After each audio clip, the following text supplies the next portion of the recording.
राजा महाराजाओं के शासनकाल में राजा को रानी के साथ दासी क्यों दी जाती थी? सिर्फ भारत ही नहीं, भारत समेत विश्व में जितने भी राजा महाराजा हुए उनके साम्राज्य में बड़ी संख्या में दासियों का होना एक सामान्य बात होती थी।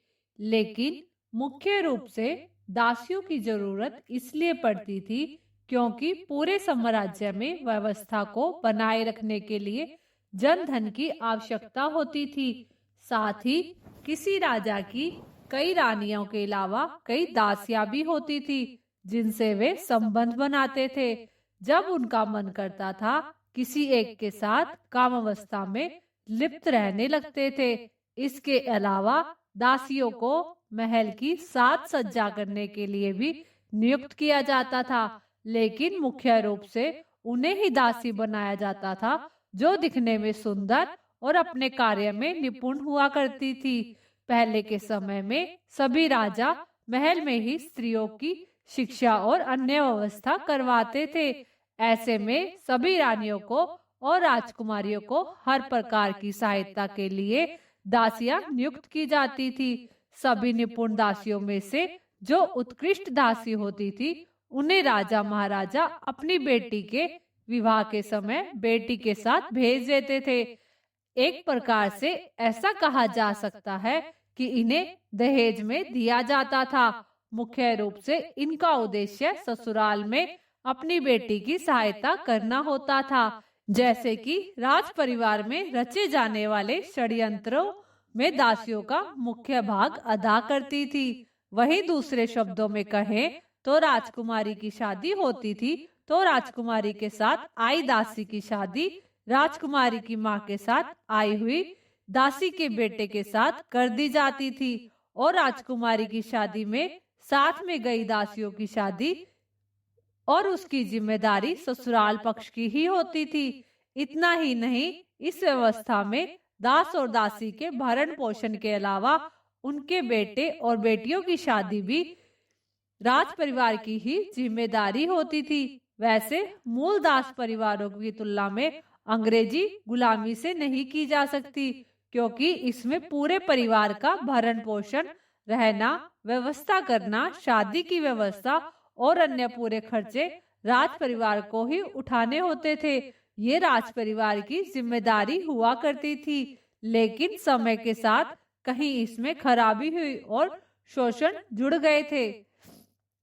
इसके अलावा आखिर में बता दें कि इन दासियों का कार्य राजकुमारी को शासन के कार्यों से संबंधित सूचनाएं देना होता था कि पुत्र उत्तराधिकारी प्राप्त करेगा या नहीं।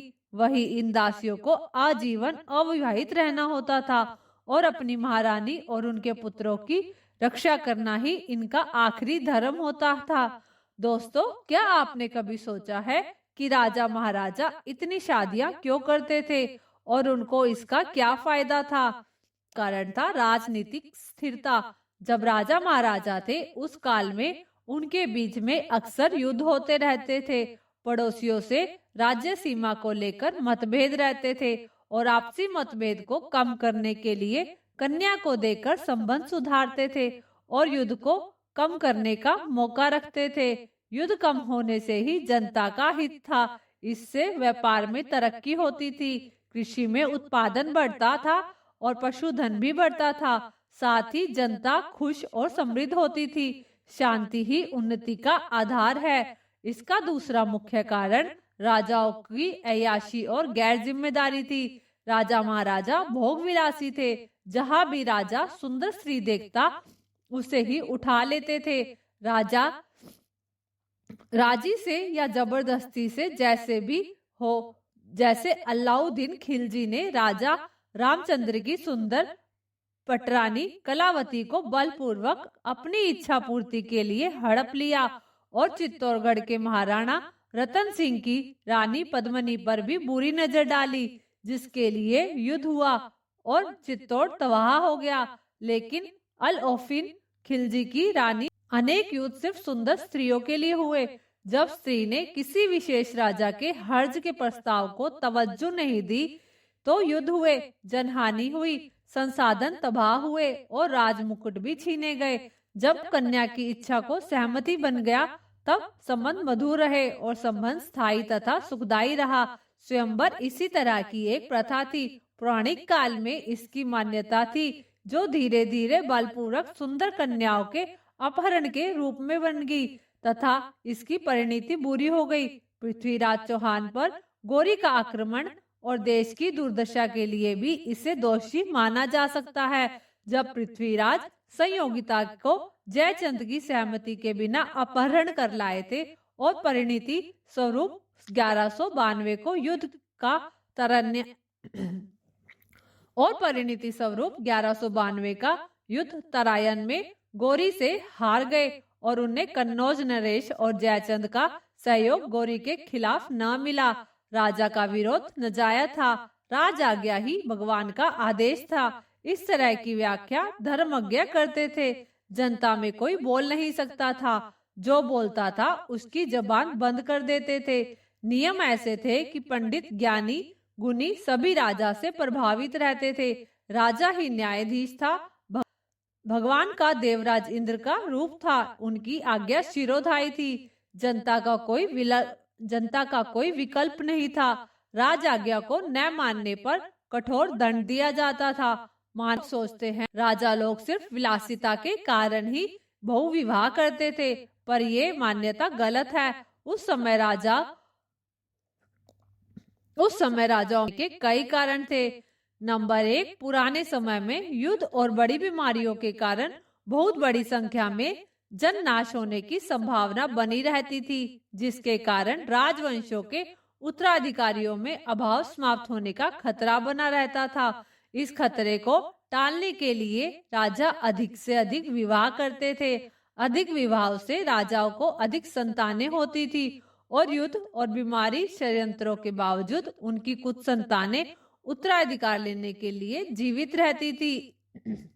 कुछ लोगों का यह प्रश्न है कि पश्चिम देशों में जहां एक विवाह का ही प्रचलन था, वहां राजवंश कैसे चलते थे।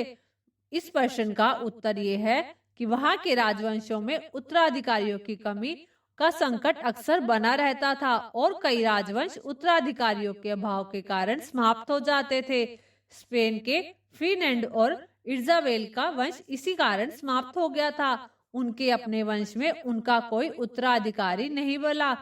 इजाबेला की मृत्यु के बाद उसने दूसरी शादी करके वंश चलाने का प्रयत्न किया, पर उसे सफलता नहीं मिली। उसके स्थान पर हैब्सबर्ग ने वंश लिया और उत्तराधिकारी के अभाव में वह भी 1700 ईस्वी में समाप्त हो गया। इसके बाद बोर्बा वंश आया, जो अभी तक चल रहा है। इस तरह फ्रांस में बोर्बा वंश से पहले के दोनों वंश, कैप्शियन और वेलाइंस वंश, चलने के कारण समाप्त हो गए थे। उत्तराधिकारी न होने के कारण एलिजाबेथ प्रथम की मृत्यु के साथ ही उनका राज्य समाप्त हो गया। वंश के समाप्त होने के कारण यह भी था कि राजा चार्ल्स ने द्वितीय उनका कोई पुत्र नहीं था। सच यह है कि उनके कम से कम 12 अवैध पुत्र थे, पर अपनी निसंतान पत्नी से वो बहुत अधिक प्रेम करते थे। वह उसे तलाक देकर दूसरी शादी करने की कभी सोचते भी नहीं थे। साथ ही धर्म भीरू होने के कारण वह अपनी अवाज संतानों को उत्तराधिकार देने की बात को स्वीकार नहीं करते थे।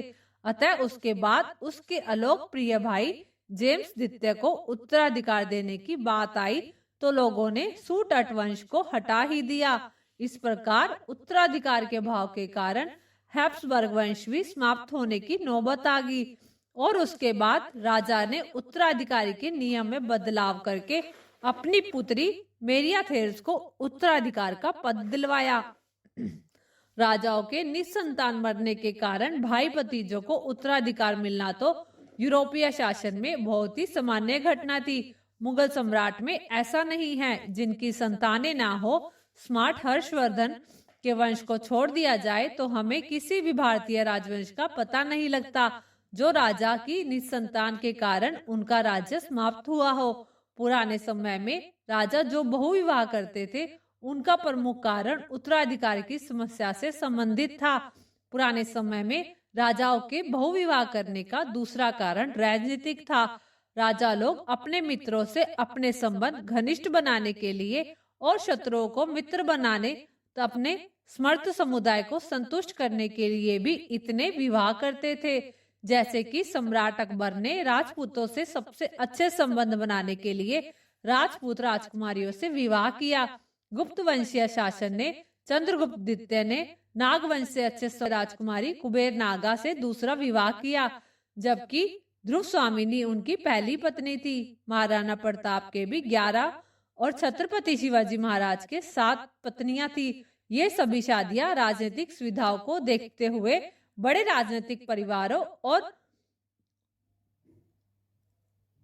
और बड़े सरदारों को संतुष्ट करने के लिए की गई थी। सूरजमल के पिता बदन सिंह ने 25 शादियां इसलिए की थी कि वह 24 जाट गोत्र में वैवाहिक संबंध जोड़कर हर गोत्र की निष्ठा प्राप्त कर सके। महाराज सूरजमल ने भी इस प्रयोजन को ध्यान में रखते हुए 14 शादियां की थी। नंबर 3, उस समय राजाओं की कोई भी शादियां इसलिए होती थी कि तब के समाज में विशेष रूप से राज परिवारों में बहुविवाह को बहुत बुरा नहीं समझा जाता था और स्वयं पत्नी तक उसे इस सामान्य विवाह का हिस्सा ही मानती थी। माता पिता बचपन में ही बच्चों की शादियां कर देते थे। अकबर के पुत्र सलीम की 4 शादियां तभी हो चुकी थी जब वे 8 वर्ष का था। महाराणा प्रताप और छत्रपति शिवाजी की भी सभी शादियां उनके माता पिता के आदेश के कारण ही हुई थी। अतः बहुविवाह का एक कारण सामाजिक रूढ़ियां भी थी। इस संबंध में मेवाड़ के महाराणा लाखा के समय में प्रसंग ध्यान आता है कि राजकुमार चुंड के लिए राठौर राजकुमारी हंसाबाई का प्रस्ताव आया। उस समय राणा लाखा ने मजाक में कह दिया, यह प्रस्ताव मेरे लिए आया है।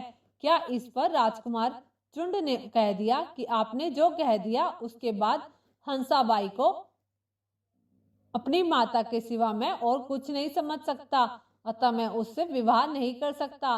राणा बहुत नाराज हुए और उन्हें साफ साफ कह दिया कि यदि राजकुमार यह विवाह करने को तैयार नहीं तो उसे राणा का उत्तराधिकार नहीं मिलेगा। राजकुमार अपने निश्चय से नहीं डिगा और राणा को हंसाबाई से विवाह करना पड़ा, क्योंकि विवाह प्रस्ताव ठुकराना या वापस लेना उस समय के राजनीतिक शिष्टाचार के विरुद्ध था। यह घटना स्पष्ट करती है कि किसी प्रकार रूढ़ियों के कारण राजलोग बहुविवाह करने के लिए बाध्य हो जाते थे। राजाओं के बहुविवाह करने का चौथा कारण वासनात्मक इच्छाएं थी। यद्यपि उनके बहुविवाह करने का यह सबसे मुख्य कारण नहीं था, इसलिए कि अपनी वासनाओं और इच्छाओं की पूर्ति के लिए महल की व्यवस्था बिना विवाह ही कर सकते थे। तुर्की के सुल्तान को उसके पद से हटाए जाने के बाद उसके महल की जांच करने पर वहां सैकड़ों ऐसी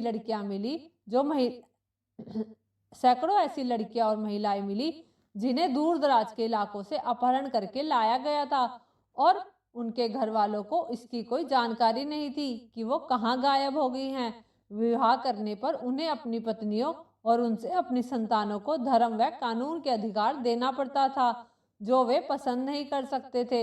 मुगलों के समय में लाल किले में ऐसे लोग थे जो मुगलों की अवैध संतान यानी ऐसी संतान के वंशज थे जिन्हें सल्लातिन कहा जाता था। में भी इस तरह के लोग थे जिन्हें गोला कहा जाता था। बहुआ इस प्रकार के विवाह और उनके राजनीतिक हित के विरुद्ध होते थे, इसलिए समझदार राजा महाराज भोग विलास करने में भले वासनात्मक इच्छाओं से प्रेरित हो, पर विवाह के मामले में वे अपने वंश के हित हैं, अपने राजनीतिक हित और परिवारजनों व अन्य हितैषियों की इच्छा का ध्यान करते हुए कोई कदम उठाते थे। ऐसी स्थिति में उन्हें बहुत कम प्राप्त होती थी। जब वे अपनी इच्छा के अनुसार बिना किसी नुकसान और संभावना के मन चाहे ढंग से विवाह कर सकते थे, तभी भी वे अपनी सीमा के अंदर रहकर राजा लोग कई विवाह कर सकते थे और भोग विलास इच्छुक राजा इस अधिकार का उपयोग करने में हिचकिचाते नहीं थे। दोस्तों, यही कारण है कि राजा महाराजा लोग इतना विवाह करते थे। अगर वीडियो पसंद आई तो हमारे चैनल मेरे कान्हाजू को सब्सक्राइब जरूर करें। धन्यवाद। जय श्री कृष्णा। राधे राधे।